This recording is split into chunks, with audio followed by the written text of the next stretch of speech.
perkembangan. Ayo nyoba bikin. Jadi kan itu dijalanin aja dulu. Itu pesan yang sering ku ingat adalah aksi dulu baru improve belakangan. Selama kita bisa ngelakuinnya duluan dari orang lain, biarpun idenya sama, tapi kan kita satu langkah lebih cepat dari yang lain. Jangan punya ide, aku punya konsep ini, punya konsep ini.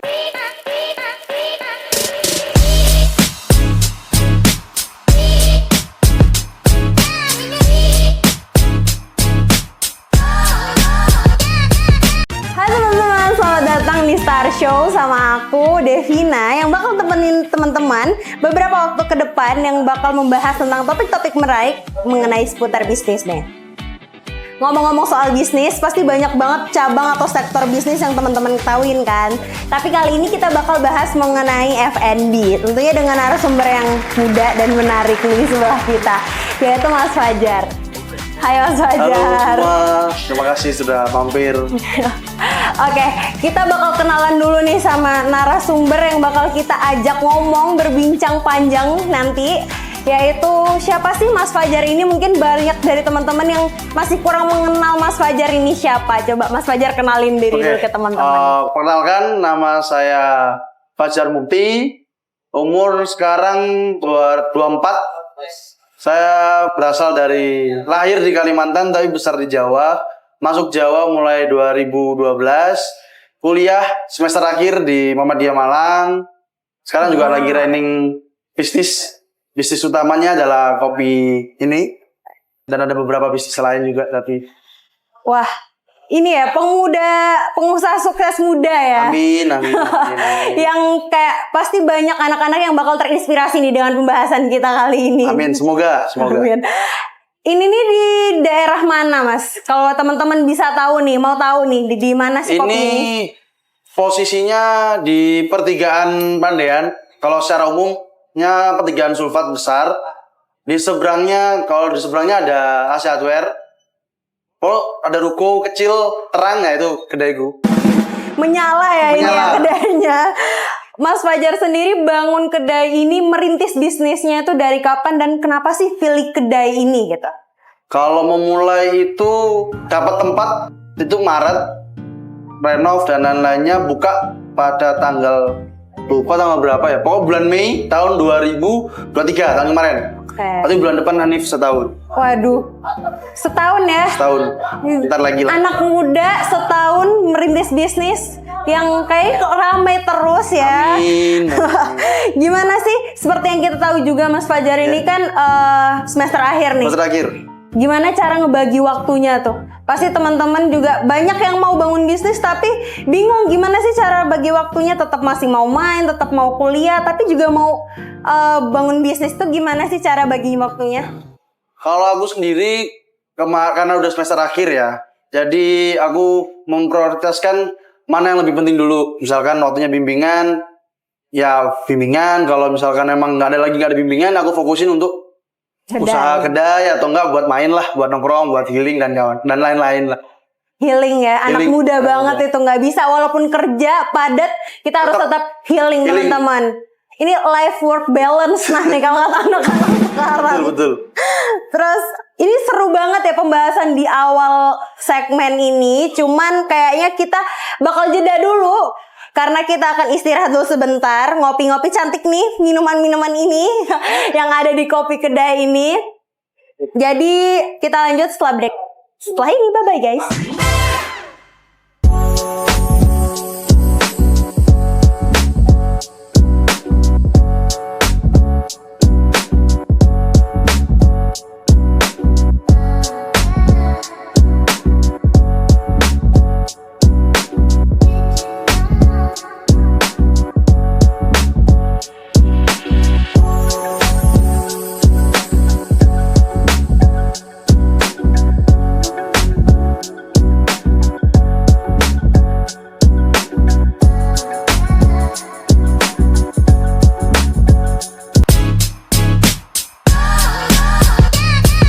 Halo teman-teman, balik lagi sama aku dan Mas Fajar buat membahas seputar bisnis yang menarik dan inspirasi teman-teman nih.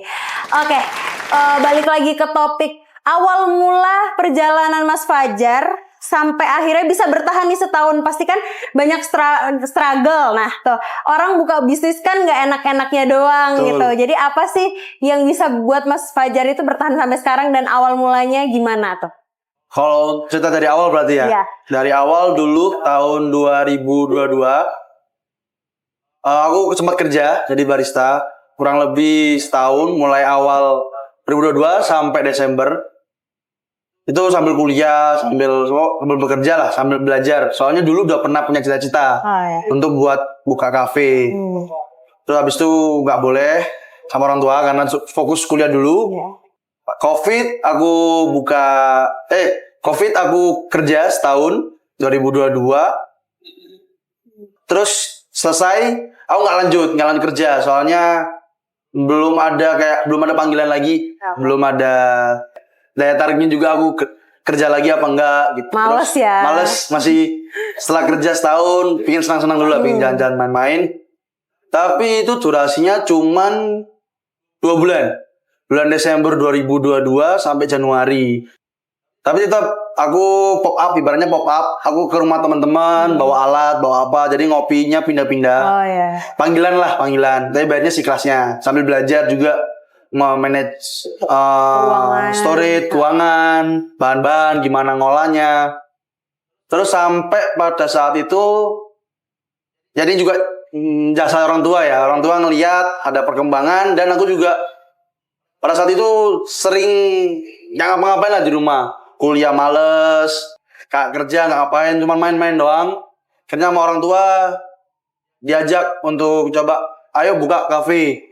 Coba buka kafe, riset dulu. Tadi risetnya itu mulai akhir Januari sampai Maret sampai masih riset sih. Terus nyari tempat, nyari untuk tempat belanjanya. Sampai akhirnya menemukan lokasi ini bulan Maret. Setelah sekian 2 bulan nyari tempat gak nemu, akhirnya nemu ini. Akhirnya deal di tempat ini. Muncullah nama, muncul konsep baru dan lain-lainnya pakai di sini. Sekarang berjalan hampir setahun. Untuk kalau tadi pertanyaan yang kedua tadi yang untuk kenapa bertahan di sini? Bertahan selama setahun itu pertama kalau yang aku tahu untuk usaha itu harus ada nyiapin uang untuk urgent. Selama kafenya masih running. Terus itu ada uang jaga-jaga. Gimana caranya kita bertahan di era gempuran kanan kiri depan belakang kafe-kafe di Malang. Jadi masih selama ini alhamdulillah uang yang urgentnya itu kepake, tapi alhamdulillahnya masih ketutup dari penghasilan harian. Jadi hariannya masih untuk nutupin belanja operasional dan lainnya masih nutup. Jadi ya untuk bayar nutupin dikit-dikit ya akhirnya uang urgentnya itu keluar. Gitu. Jadi ya terus harus mental sih. Mental harus kuat juga di era gempuran, inovasi, pembeda dari yang lain. Sama optimis lah. Kalau ada masanya bakalan ini naik gitu. Kayak setiap masa ada orangnya, setiap orang ada masanya. Betul. Betul sekali. Nah, ngomong soal riset nih, tadi kan banyak banget yang sudah dilakuin. Sudah. Nah, peluang apa yang paling besar seperti yang dibilang coffee shop tuh banyak di Malang? Betul. Apa yang bikin menguatkan, ayo buka aja deh gitu. Selain cita-cita dan lain-lain, apa yang paling menguatkan nih? Kalau kepingin tapi nggak ada aksi kan nggak jalan-jalan juga. Oh iya. Jadi ya jalanin aja juga. Selama ada modal ya, kan alhamdulillah pada saat itu privilege orang tua. Orang tua modalin, ayo kita jalan, aksi. Dan di era gempuran kita nyari yang lagi rame lah. Kalau di Kota Malang ini umpamakan kalau pemancingan yang banyak ikannya. Ikannya banyak nih Malang. Ini kita gimana caranya umpannya kita nyantol ke ikannya. Ikannya tuh gimana caranya, pakai umpan apa atau pakai senar atau pancingan apa? Gimana umpannya kita kemakan sama orang. Jadi ya jalanin aja, aksi aja. Belajar optimis juga ya. Betul. Nah, selama setahun ini nih, apa sih masalah yang pernah dilaluin dan masalah terberat apa yang pernahkah mungkin terbesit untuk mengakhiri bisnis ini gitu? Sudah menyudahi gitu. Kalau untuk pikiran menyudahi belum ada, cuman kepikiran untuk berkembang lebih besar atau rincinya Berinovasi lah berinovasi ya. baru atau buka cabang, kalau enggak nyari tempat yang lebih gede lagi. Jadi biar bisa improve yang kesalahan-kesalahan kemarin bisa improve di tempat selanjutnya. Mungkin gitu sih. Jadi kayak di rezeki yang baru, tempat baru, orang-orang baru gitu. Betul. Mungkin rezekinya makin banyak di situ. Betul. Bisa buat lapangan pekerjaan orang-orang yang Itu. mungkin pengangguran atau gimana betul. gitu. Ya, banyak ya teman-teman di segmen ini pelajaran kita bisa ambil kalau bisnis itu nggak cuma senang-senangnya doang, nggak cuma dapat duitnya doang, ketemu orang baru ya doang, tapi banyak struggle di belakang itu. Oke, kita bakal lanjut lagi di segmen selanjutnya setelah jeda berikut.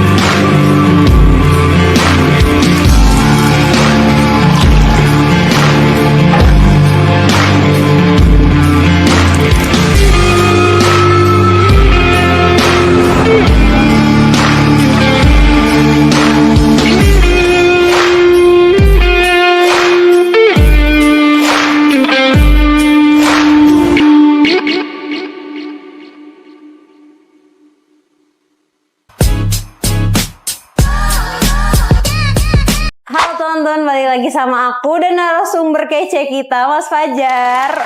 Setelah kita bahas struggle, terus tadi juga sempat bahas latar belakang Mas Fajar ini gimana, dari mana, ngapain aja sih kesibukannya. Ini di segmen terakhir ini kita bakal ngebahas gimana sih penyelesaian dari struggle-struggle yang udah Mas Fajar lewatin.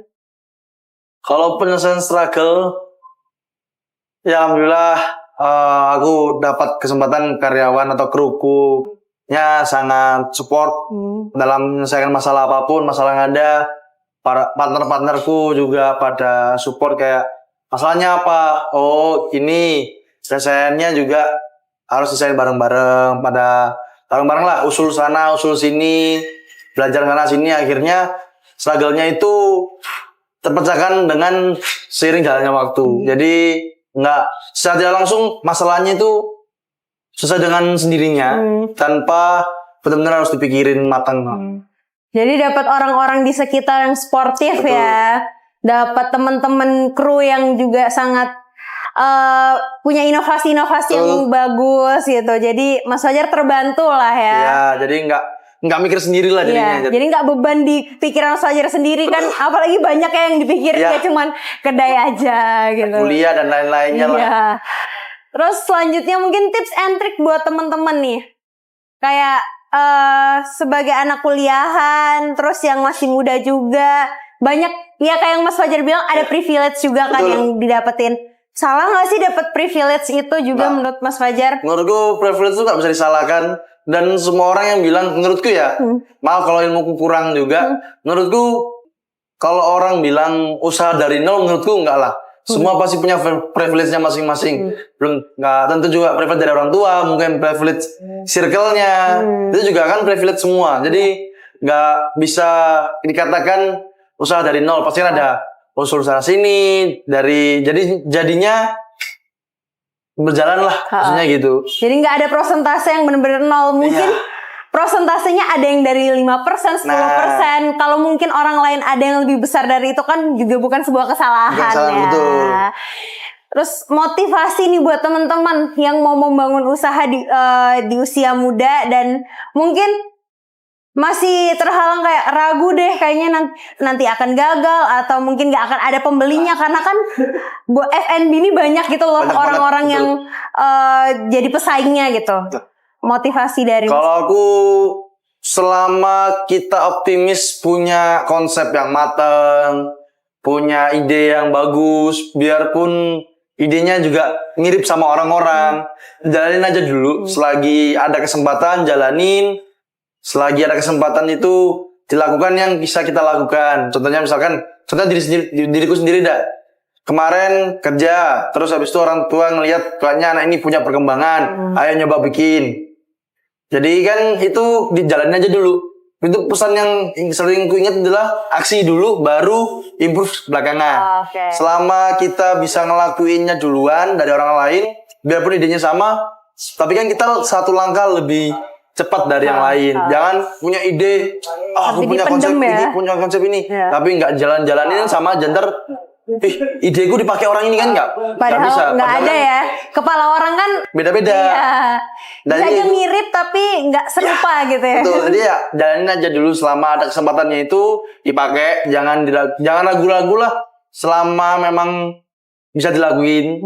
Dan selama itu positif ya guys, dan tidak plagiat sama punya temen-temennya. Maksudnya kalau misalnya sama kan banyak ya, Betul. tapi kalau kita tahu dan kita mencuri ide orang lain Nah, itu yang itu baru. jangan sampai Jangan ya sampai guys, karena kita mikir ide matang-matang susah-susah tapi dicuri sama orang lain juga nggak Sakit enak hati ya. Sedih.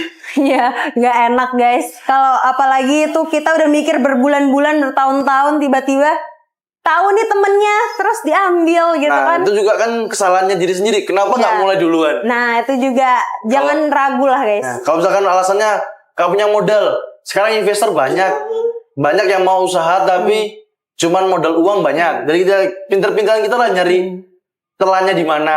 Jadi ya itu kunci utamanya ya, jalanin aja dulu. Iya. Aksi. Cari kelebihan kita di mana. Kalau kita nggak punya duit, bikin proposal guys. Iya. Banyak ini. Proposal kreatif tuh. betul. Dibuat pasti ada aja orang yang kayak punya uang berlebih tapi nggak tahu cara gimana Nah, ngelolahnya betul kayak gitu. sekali. Oke, kayaknya udah ya, ini banyak banget informasi-informasi dan pembicaraan inspiratif nih buat teman-teman di rumah. Makasih Mas Fajar Terima kasih, udah terima mau kasih. ngobrol-ngobrol sama kita. Makasih teman-teman udah mau nonton. Terima kasih. Bye bye. Sampai ketemu di acara selanjutnya.